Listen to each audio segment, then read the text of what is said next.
우리가 야곱에 대한 이야기를 지금 계속하고 있습니다. 야곱에 대한 이야기를 하고 있는데 야곱을 향한 하나님의 손길, 하나님의 역사는 무엇이냐면 야곱에게 말씀하신 하나님의 언약의 말씀을 야곱이 이루는 것이 아니라 하나님 당신께서 이루시겠다라는 그 말씀, 그리고 그 언약을 당신이 이루어 가시고 있음을 우리는 성경 속에서 확인하게 됩니다.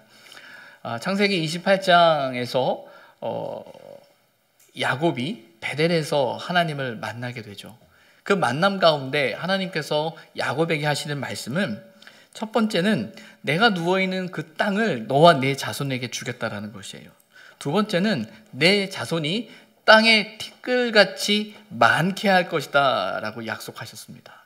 그리고 물론 이 두 약속은 그의 아버지 이삭과 할아버지 아브라함에게 하셨던 약속이고 그 언약이 이제 야곱에게 이르러서 하나님께서 야곱을 통해서도 이루어 가겠다라고 말씀하고 계시는 거예요.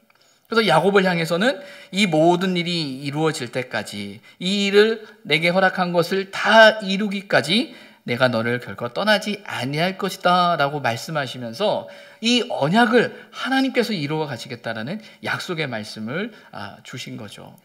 그래서 우리가 그 하나님의 언약과 약속이 이루어지는 모습들을 말씀을 통해서 보게 되는데 중요한 건 그 언약이 이루어지는 과정이 야곱에게 있어서나 야곱의 가족에게 있어서 늘 아름답고 멋있는 모습으로 되어지고 있는 상황이 아니었다라는 거예요. 다시 7년 동안 라반을 섬겼더라라는 그 말씀 속에 다시 7년 내가 원하는 시간이 아니었고 또 내가 원하는 첫 번째 결혼이 아니었음에도 불구하고 하나님께서는 그 일을 통해서 하나님의 언약을 하나씩 하나씩 이루어 가셨음을 우리는 말씀 통해서 확인하게 됩니다. 레아를 통해서 라헬을 통해서 또 두 여종을 통해서 11명의 아들을 낳게 하셨고 1명의 딸을 낳게 하셨죠.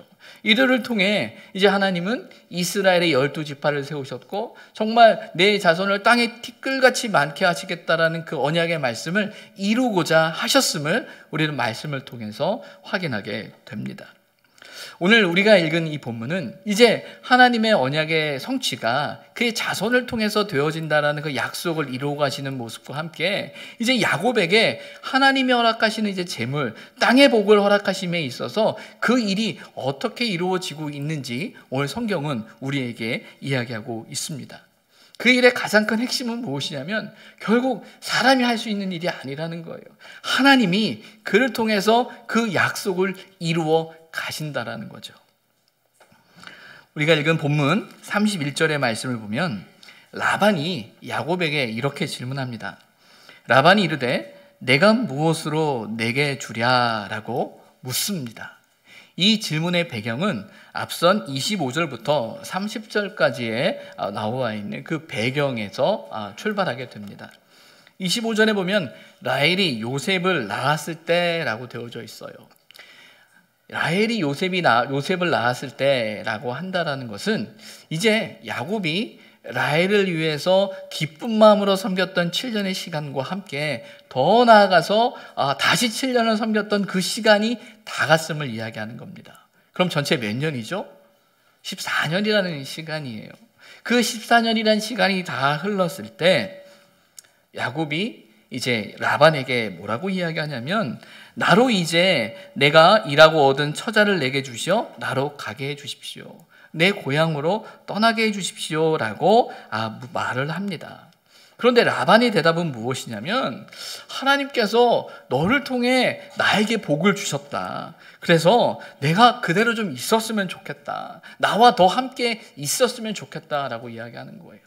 그 말 속엔 정말 야곱을 사랑하고 야곱을 배려하고 내가 너가 정말 꼭 필요해라는 야곱의 입장에서의 생각이 아니라 라반의 이기적인 생각이었죠.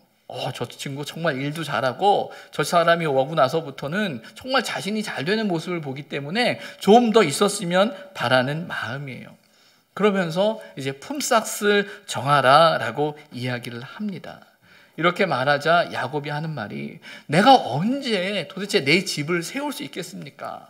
나도 내 식솔이 있고 가족이 있고 내가 돌봐야 할 처자식이 있는데 이제 저도 제 재산을 모으고 제 집을 세워야 되지 않겠습니까? 라는 게 야곱의 질문이었어요. 이에 대해서 라반이 하는 말이, 그러면 내가 너에게 어떻게 해주면 좋겠냐? 라고 라반이 묻습니다. 이에 대해서 야곱이 조금 엉뚱한 대답을 합니다. 이어지는 말씀이 뭐냐면, 외삼촌께서 내게 아무것도 주시지 않아도 나를 위하여 이 일을 행하시면 내가 다시 외삼촌의 양떼를 먹이고 지키리라 라고 대답합니다.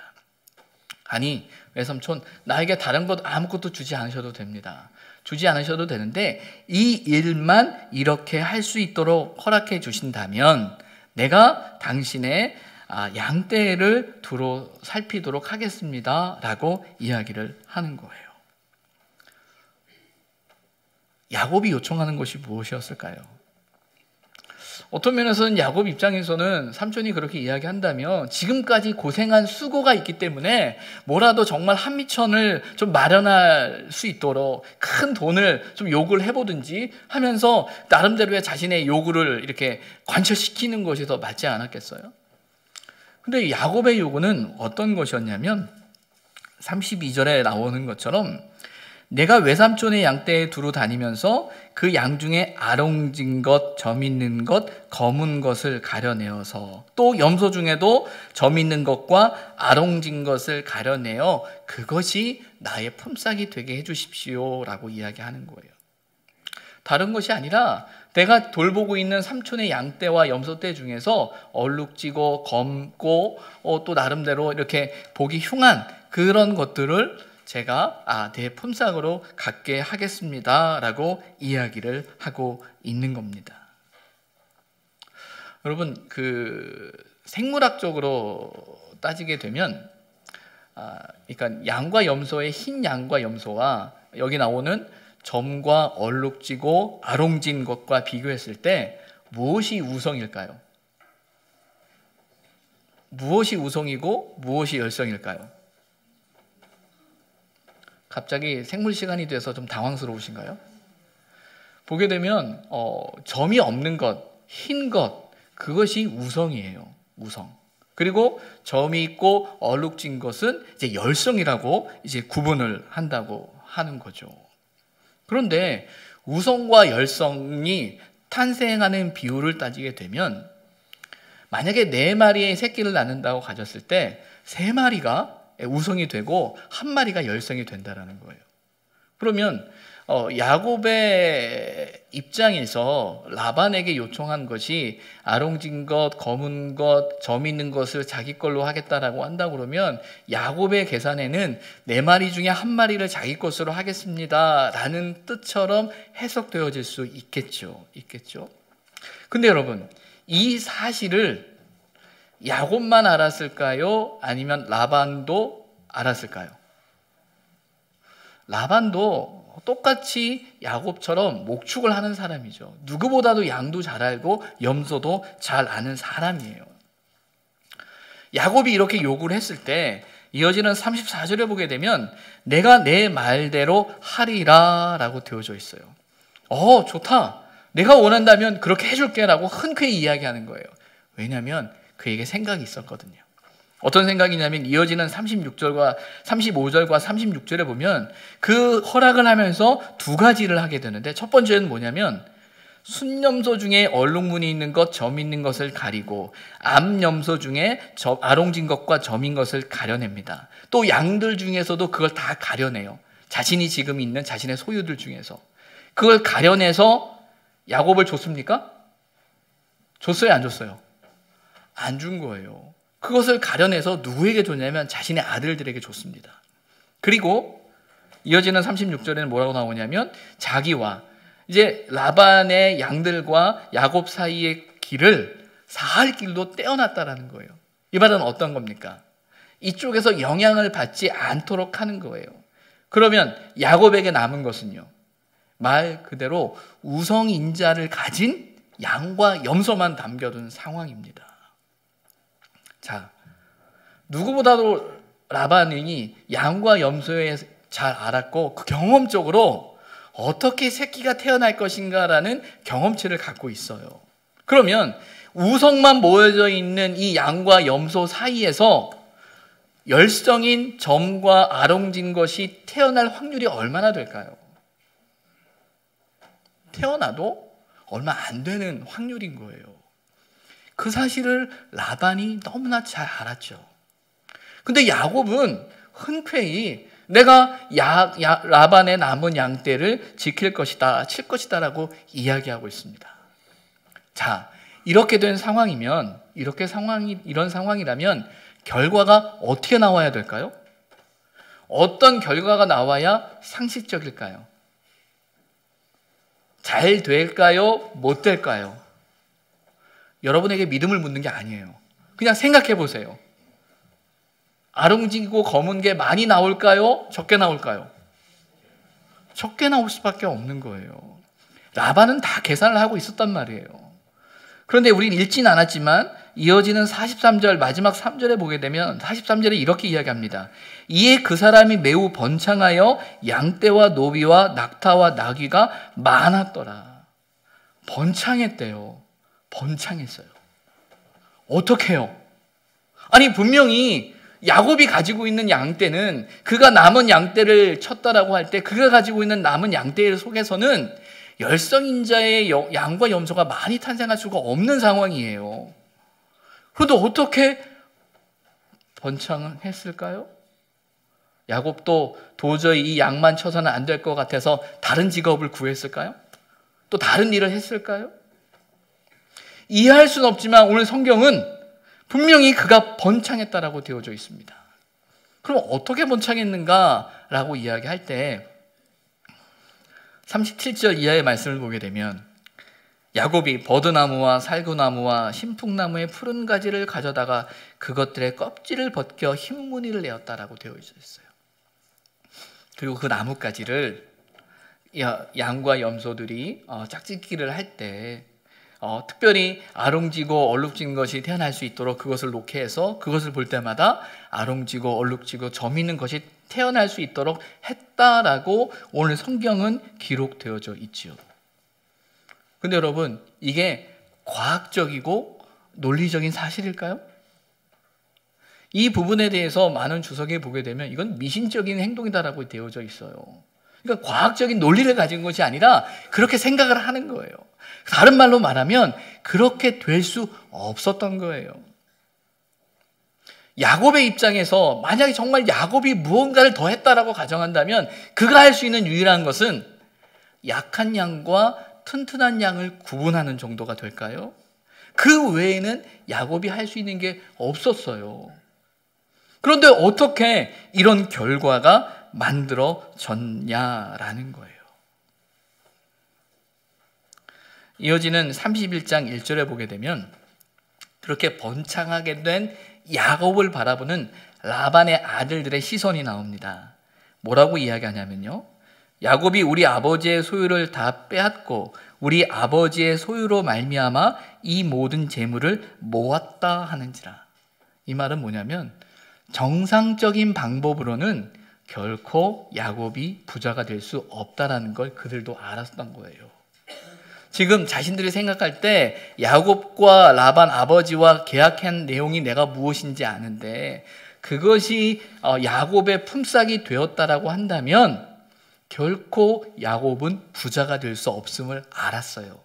그런데 이렇게 번창하게 됐다라는 것은 야곱이 무언가 편법을 쓰거나 무언가 그 다른 방법을 썼다라는 그 의심이 그에게 있었음을 보게 되는 거예요. 여러분, 어떻게 이런 일이 일어났을까요? 어떻게 이런 결과가 나왔느냐라는 거예요. 라반의 아들들의 그 시선을 깨달은 야곱이 이제는 떠나야겠다. 떠날 때가 됐다라는 생각을 갖게 됩니다. 그러면서 이어지는 이제 31장 7절 이하의 말씀을 보게 되면 이제 자신의 아내 라헬과 레아에게 떠나야 된다는 상황을 이야기하면서 그 당신들의 아버지 라반이 나를 10번이나 속였다라는 이야기와 함께 어떤 이야기를 하냐면 8절에 보면 점이는 것이 내 삭시 되리라 하면 온 양떼가 낳은 것이 점이는 것이요 또 얼룩무늬 있는 것이 내 삭시 되리라 하면 온 양떼가 낳은 것이 얼룩무늬 있는 것이다 라고 하면서 누가요? 하나님이 이같이 그대들의 아버지의 가축을 빼앗아 내게 주셨다라고 이야기하고 있는 겁니다. 그리고 11절에 보면 이렇게 말합니다. 꿈에 하나님의 사자가 내게 말씀하시기를 야곱아 하기로 내가 대답하기를 내가 여기 있나이다 하매 이르시되 내 눈을 들어보라 양떼를 탄 순양은 다 얼룩무늬 있는 것 점 있는 것과 아롱진 것이니라 라반이 내게 행한 모든 것을 내가 보았노라 라고 이야기하고 있는 겁니다. 그래서 이 본문, 제가 지금 읽어드린 이 본문이 우리가 앞에서 읽은 30장보다 뒤에 있기 때문에 뒤에 있는 이야기다라고 해석할 수도 있지만 야곱은 이미 꿈을 통해서 이 사실을 안 거예요. 그래서 말 그대로 라반의 남은 양떼를 칠 수 있었던 거죠. 야곱이 선택한 라반의 남은 양떼는 결코 야곱의 품삯이 될 수 없는 게 상식적인 일이에요. 그런데 하나님께서는 바로 그 일을 통해서 인간적으로는 할 수 없는 그 일을 하나님께서 비상식적이지만 그의 삶 속에 복을 허락하셔서 그 일을 가능하게 하셨다라는 겁니다. 하나님께서 라반이 내게 행한 모든 것을 내가 보았다라고 말씀하고 계십니다. 앞선 레아와 라헬에 대한 이야기를 할 때 레아를 향해서 하나님께서 이렇게 말씀하셨어요. 레아가 사랑받지 못하는 것을 보셨다라고 하셨어요. 그러면서 레아에게 하나님께서 은혜를 주셔서 레아를 통해 많은 자녀를 낳게 하셨습니다. 사람의 생각으로는 결코 보상받을 수 없죠. 사람의 생각으로는 결코 될 수 있는 일이 아니죠. 그런데 누가 하셨다고요? 하나님이 하실 때 그 일이 되었다라는 것입니다. 제가 읽은 31절부터 시작해서 43절까지의 말씀을 보게 되면 하나님이라는 단어가 나오지 않습니다. 여호와라는 단어가 나오지 않아요. 그런데 여러분, 우리는 이 본문의 말씀을 보면서 성경의 맥락을 통해서 무엇을 깨달을 수 있죠? 누가 한 것입니까? 하나님이 한 것이에요. 우리는 그 사실을 성경의 맥락 속에서 확인할 수 있어야 한다라는 거예요. 여러분, 혹 우리 성도들께서 함께 예배드리는 저와 여러분 속에 혹시 야곱의 입장처럼 라반의 남은 양떼만을 쳐야 하는 형편과 상황 가운데 계시는 분 혹 계십니까? 도무지 억울한 상황이에요. 속상한 상황이에요. 이건 말이 안 되는 상황이에요. 이렇게 한다라는 건 안 되는 일이다라고 너무나 속상하고 억울하고 원통해요. 그러나 어쩔 수 없어요. 해야 되는 것 같아요. 너무 속상해요. 어떻게 해야 될까요? 사람의 눈으로 바라볼 때는 당연히 계산이 뻔한 거죠. 그러나 믿음의 눈으로 바라본다는 것은 무엇이냐면 그 일을 행하시는 분이 하나님이라는 겁니다. 근데 중요한 건 무엇이냐면요, 하나님께서 야곱에게 말씀하신 그 언약의 말씀을 누가 이루시고 계시는 겁니까? 하나님께서 이루어 가신다라는 거예요. 야곱은 어떻게 하면 내가 부자가 될 것인가라는 방법을 찾은 것이 아니라 하나님께서 그렇게 행하시겠다라는 확신을 경험했기 때문에 내가 남은 양떼를 친다라는 그 결단 앞에서 그가 그렇게 할 수 있다라고 이야기하고 있는 것이죠. 열악하고 힘들고 어렵다라고 생각되어지는 그 상황 가운데 그 자리가 하나님의 일하시는 자리라고 믿는다면, 그 일을 통해서 하나님의 역사가 이루어진다고 믿는다면, 우리는 그 믿음을 가지고 하나님의 일하심을 바라보며 때로는 남은 양떼를 칠 수 있는 믿음의 결단과 용기가 필요합니다. 저와 여러분이 믿음으로 산다라는 건 바로 그 믿음 때문에, 하나님이 하신다는 그 믿음 때문에 살아가는 거예요. 저와 여러분의 삶 속에 주어진 그 남은 양떼들을 여러분 어떻게 바라보고 어떻게 우리가 풀어가야 할까요? 2019년 내년도에 이제 사역을 이렇게 준비를 하면서 또 목사님들과 또 당회 안에서 또 이런저런 이야기를 나누면서 계획들을 세우고 있는데, 이 계획을 세우면서 그저 그냥 감각적이고 생각적이고 그냥 뭐 이렇게 하지 뭐 저렇게 하지라고 할 수 없거든요. 나름대로 데이터가 있어야 되고, 나름대로 자료가 있어야 되고, 우리의 상황에 대해서 객관적인 형편과 기준들을 봐야 우리가 할 수 있는 일의 업무와 볼륨과 사역의 범위들이 정해질 수 있을 것 같아서 제가 과거 자료들을 쭉 다 정리를 했어요.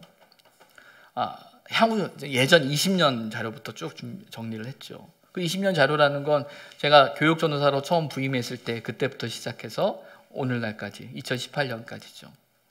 매주 예배 출석 인원과 또 예산과 이 상황들을 20년치를 이렇게 쭉 보아왔어요. 쭉 뽑아보니까 오늘날 지금의 우리의 상황이 딱 10년 전의 상황이더라고요. 그러니까 10년 전으로 돌아간 거예요. 예배 출석이나 우리의 예산의 상황이. 그 상황을 딱 보면은 사실은 난감하죠. 아니 어떻게 이제 어떻게 하면 좋아? 이게 삶이 작아지다 커지는 거는 쉽지만 삶이 커졌다가 삶이 작아지는 일은 어렵다고 하잖아요. 그럼 이제 어떻게? 라는 인간적인 생각과 인간적인 마음이 들 수밖에 없죠. 근데 중요한 것은요, 우리가 가장 좋았을 때나 가장 안 좋았을 때나 또 10년 전의 상황이나 오늘날이나 똑같은 게 하나 있습니다. 뭘까요? 하나님이 하신다라는 거예요.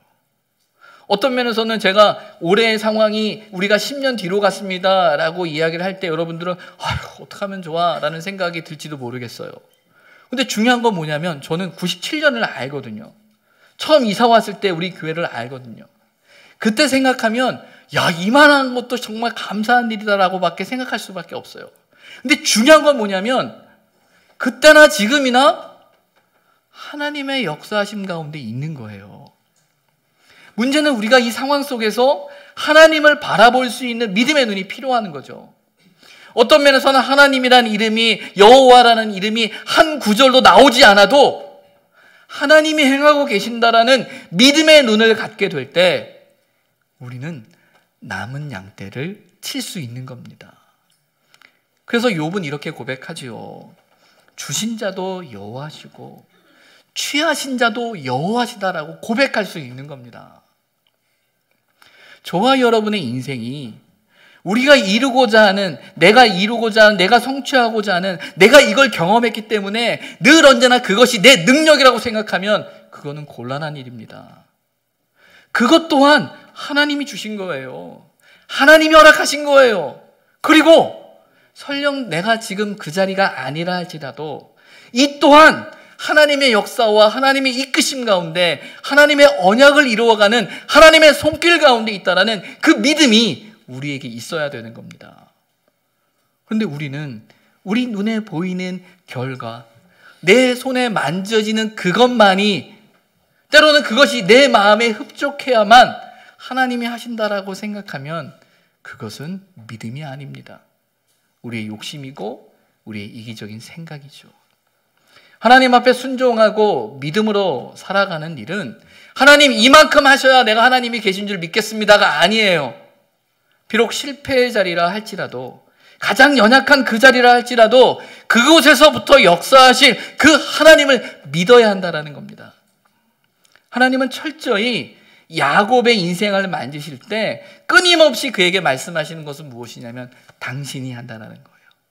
당신이 한다는 그 말은 내가 가장 연약할 때도, 가장 약할 때도, 때로는 내가 무언가 할 수 있다고 생각하는 그때도 하나님은 동일하게 역사하신다라는 그 사실을 저와 여러분이 믿어야 한다라는 겁니다. 그 믿음이 저와 여러분 안에 있을 때 하나님이 일하신다라는 그 믿음을 가지고 있을 때 저와 여러분은 우리에게 맡겨진 남은 양떼를 감당할 수 있는 거예요. 왜? 내가 하는 것이 아니라 하나님이 하시기 때문에. 여러분, 우리가 잘해서 이만큼 온 건가요? 우리가 너무 뛰어나서 이만큼 온 건가요? 내가 너무 잘해서 우리가 여기까지 온 건가요? 아니에요. 하나님이 주신 은혜입니다. 하나님이 주신 축복이에요. 우리는 어떤 상황에서도 그 사실을 놓치면 안 됩니다. 어떤 삶의 어려움 가운데 있습니까? 아픔 가운데 있습니까? 도무지 내 뜻대로 되어지지 않는 현실 앞에서 걱정과 낭만과 염려가 됩니까? 그러면 그 자리에는 하나님이 안 계신가요? 거기에도 하나님이 계십니다. 어찌 보면 우리의 연약함 때문에 그 자리에 있다 손치더라도 하나님은 그 하나님을 의지하고 바라보는 그 심령을 통하여 그 인생을 향한 하나님의 언약의 말씀을 반드시 이루어가는 거예요.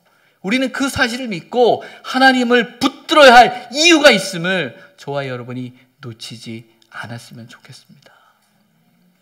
저와 여러분에게 남겨진 남은 양떼 때문에 염려하기보다 그 남은 양떼를 통하여 일하실 그 하나님을 바라보면서 그 하나님의 놀라운 손길이 저와 여러분의 인생과 삶 속에 일어날 것을 기대할 수 있는 저와 여러분이 되었으면 좋겠습니다. 그리고 우리에게 주어진 걱정과 염려와 근심을 뒤로하고 오늘 우리에게 맡겨진 그 삶의 자리에서 하나님이 원하시는 그것이 무엇인지 고민하면서 기도하면서 말씀 앞에 서서 하나님의 뜻을 이루는 저와 여러분이 되기를 몸부림쳤으면 좋겠습니다. 그렇게 하나님을 바라보며 나아가는 저와 여러분을 하나님은 결코 외면하지 않으실 것입니다. 하나님은 반드시 붙드실 것입니다. 그 인생을 통하여 하나님의 뜻을 이루어 가실 것입니다. 그 하나님을 경험하고 그 하나님을 의지하고 그 하나님과 동행하는 저와 여러분이 되기를 주님의 이름으로 부탁을 드립니다. 기도하겠습니다. 오늘도 우리를 위하여 일하시는 그 하나님을 믿습니다.